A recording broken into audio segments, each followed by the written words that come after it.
topp rek justement ba ñu sës ci mur bi mais quand même en tout cas li mu yëkkati ci kàddu jëm ci wàllu woowu fi mel ni dafay encore attaquer la justice parce que nee problème bu Sénégal problème justice la. On n'est pas encore sorti de l'ornière man loolu laa gis quoi parce que vraiment déclaration bi ci côté boobu c'est pas rassurant du tout non seulement c'est pas rassurant sax mais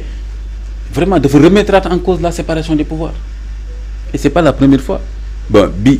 Ousmane Sonko Pastef moo ko remettre en cause wala Ousmane Sonko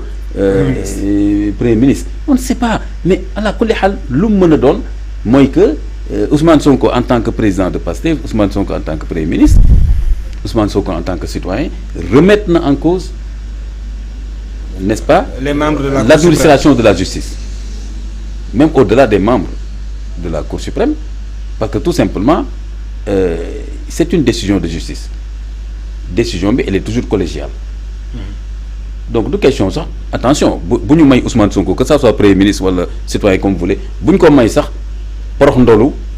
genre woy peut-être membre Cour suprême bi lay wax non il parle de la justice et d'ailleurs ci yeneen day feeñ sax ci voilà donc pour man débat bi foofu la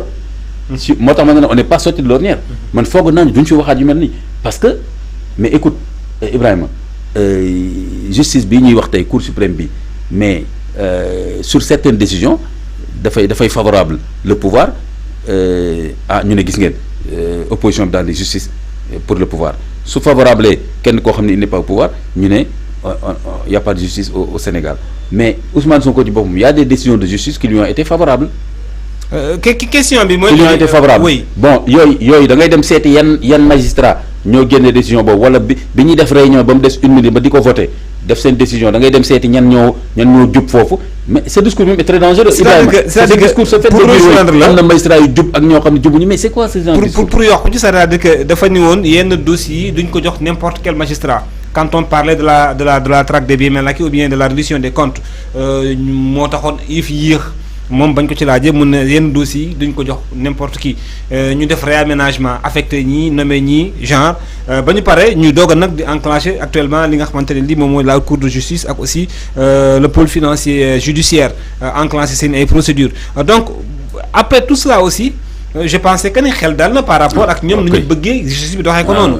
est-ce que tey teniraat un autre discours bi nga xamante ne ça va à l'encontre de ce qui a été dit auparavant est-ce que amul benn contradiction bi nga xamante ne aussi am na ci de la part du premier ministre kon bi yooyu contradiction bu ñàng sax qui fait peur c'est pas juste une contradiction mais c'est une contradiction très grave ça peut installer même une crise institutionnelle parce que voilà on est en train encore de dire que oui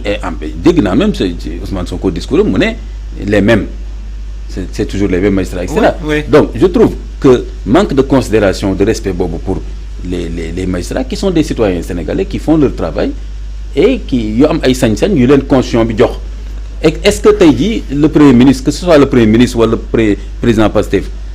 kenn ku mën a doon ci ñoom ku waxoon lu mel nii man en tant qu'analyste dinaa gis ne tu es contradictoire avec toi-même yaa fii woote respect des institutions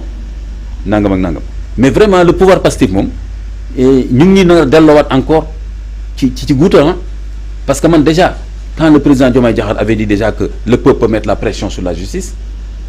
après maintenant que le premier ministre wala le président Pastef wala le citoyen Ousmane Sonko disent encore que oui de toute façon genre même xamoon naa à peu près que duñ ko atte ci yoon mais on n'est pas sorti de l'ornière là quand même c'est pas exemplaire et c'est grave et c'est même dangereux pour nos institutions et aussi pour la dignité et vraiment et le respect de la séparation des pouvoirs donc fi mu nekk nii ñoom nii suñu bëggoon nekk ñu exemplaire jubanti comme lu fi doon am c'était les magistrats de Macky Sall c'était le juge de Macky Sall. mais cette expression là aussi dafa war a dem aussi bu fekkee ne juge de Macky Sall magistrat de Ousmane Sonko ou bien je pense que ne loolu aussi élément de langage la ñu war a bannir quand même ci yu ñu war a bannir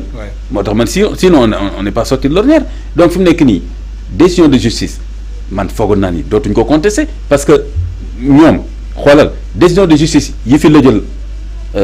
Barthélémy benn Sénégalais contesté wu ko pourtant quand même metti na ci moom. dindi nañ ndombo tànkam député. dindi ndombo tànkam fan. mairie bu Dakar. lan moo ko dese sur le plan politique dara à part am ay mbooloo yu muy dajal di réunion mais les Sénégalais de façon générale sont dit c'est des décisions de justice. Pourtant am na fi ay juristes yu génn ci plateau yi fii di contester procédures yi. nangam. mais quand même je me suis dit c'est bon. Hein? Maintenant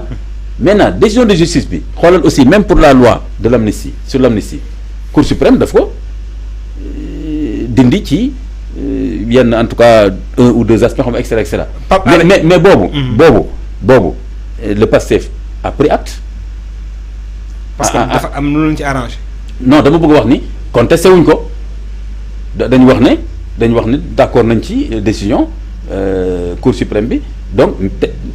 malgré que amuñ ñoom li ñu bëggoon. dëgg-dëgg ci affaire amnistie bi. donc je me disais c'est bien parti. Parce que loi amnistie boobu bu leen ñoroon la aussi gis nga fi ñu jaar ak moom mais bii pas nag encore. ce que Ousmane Sonko vient de dire mais est-ce que après dañu xam conséquences yi ci nekkoon bu jàlloon aussi. donc oui, la sincérité et le respect des décisions judiciaires. donc dinañu ñëwaat parce que est-ce qu'on a un problème de justice ou bien un problème de classe politique man côté boobu laa ko gën a gisee fi ma toll nii jusqu'à preuve du contraire on a un